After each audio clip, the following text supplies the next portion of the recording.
दिलीप घोष के सौतेले बेटे की मौत। नमस्कार, आप देख रहे हैं खबर समय और मैं आपके साथ रियांशी। एक पुरानी कहावत है, सिर मुंडाते ही ओले पड़े। दिलीप घोष और रिंकू मजूमदार की शादी के जुम्मा कुछ ही दिन हुए थे कि घर में खुशियों के बीच सन्नाटा पसर गया।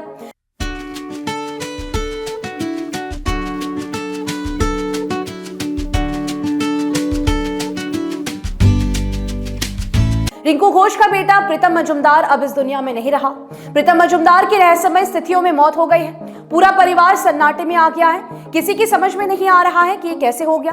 हालांकि कुछ लोग उनकी शादी को अपशगुन मानने लगे हैं। एक तो दिलीप घोष पहले से ही राजनीतिक रूप से विवादों के केंद्र में रहे हैं। उनकी शादी से भाजपा और आरएसएस पहले से ही नाखुश है।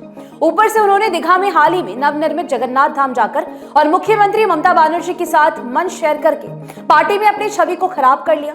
हालांकि वो डैमेज कंट्रोल करने में जुट गए हैं। इसी बीच ये मनहूस खबर तेजी से झकझोर रही है और कई तरह के सवाल खड़े कर रही है। दिलीप घोष भाजपा के वरिष्ठ नेता है। पश्चिम बंगाल में जब भाजपा को कोई जानता तक नहीं था, उस समय से दिलीप घोष भाजपा से जुड़े हैं और अब तक भाजपा से जुड़कर ही राजनीति करते रहे हैं। उन्होंने आरएसएस से निकलकर भाजपा में कई महत्वपूर्ण पदों को सुशोभित किया है।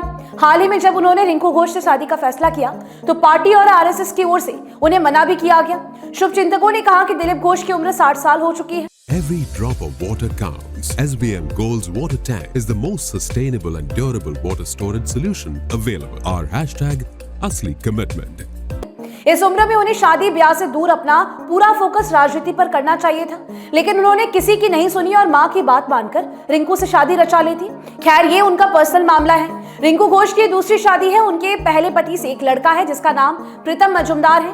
इसी प्रीतम मजूमदार की अस्वाभाविक मौत हो गई है। उसका शव न्यू टाउन स्थित घर से बरामद हुआ। पुलिस ने मामला दर्ज कर लिया है और मौत के कारणों की जांच भी शुरू कर दी गई है। प्रीतम मजूमदार की लाश को पोस्टमार्टम के लिए पुलिस ने अस्पताल भेज दिया है ताकि ये पता लगाया जा सके कि उनकी मौत कैसे हुई, क्योंकि अभी तक इस बारे में कोई कहने की कुछ भी स्थिति में नहीं है। इस घटना के बाद पूरे इलाके में सनसनी फैल गई है। प्रीतम मजूमदार घर पर ही रहते थे। ऐसे में उसकी मौत कैसे हुई, निश्चित रूप से ये एक बड़ा रहस्य बना हुआ है। पुलिस और फॉरेंसिक टीम के लोग अपना काम कर रहे हैं। पुलिस विभिन्न एंगल से इस मामले की जांच कर रही है। लोगों से पूछताछ की जा रही है, खासकर रिश्तेदारों और परिजनों से, लेकिन अभी तक कोई बड़ी बात निकल कर नहीं आई है। Hi, this is Chef Ranveer Brar and I'm here to tell you that also gives me the license to guarantee you brilliance on behalf of IIHM. Join International Institute of Hotel Management. अभी सभी की निगाहें postmortem report पर ही टिकी हुई है और police जांच पर।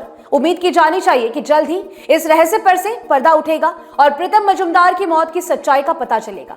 हालांकि लोग दबी जुबान से कहने लगे हैं कि दिलीप घोष और रिंकू मजूमदार की शादी शुभ मुहूर्त में नहीं हुई है। उन दोनों की शादी को लेकर एक कटाक्ष किया जा रहा है कि सिर मुंडाते ही ओले पड़े। कई लोग यह भी कहते देखे गए कि उनकी शादी अपशगुन साबित हुई है। जो भी हो, दिलीप घोष के लिए कठिन वक्त है, इसीलिए ऐसे कमेंट से बचना चाहिए। अपना बेहद ध्यान रखिएगा और भी लेटेस्ट अपडेट्स पाने के लिए देखते रहे खबर समय। आपको बता दें कि आपके लिए खबर हमारे प्रतिनिधि सुरेंद्र श्रीवास्तव द्वारा लिखी गई है। धन्यवाद। हंसी की चमक कहीं गुम ना हो। सूर्या प्लैटिना रोशन करे हर पल। নাগাল্যান্ড স্টেট দিয়ে 200 গোল্ড মান্থলি লটারি, প্রথম পুরস্কার 1,50,00,000 গ্যারান্টেড। টিকিটের মূল্য 200 টাকা। প্রথম পুরস্কার শুধু বিক্রি হওয়া টিকিট থেকেই।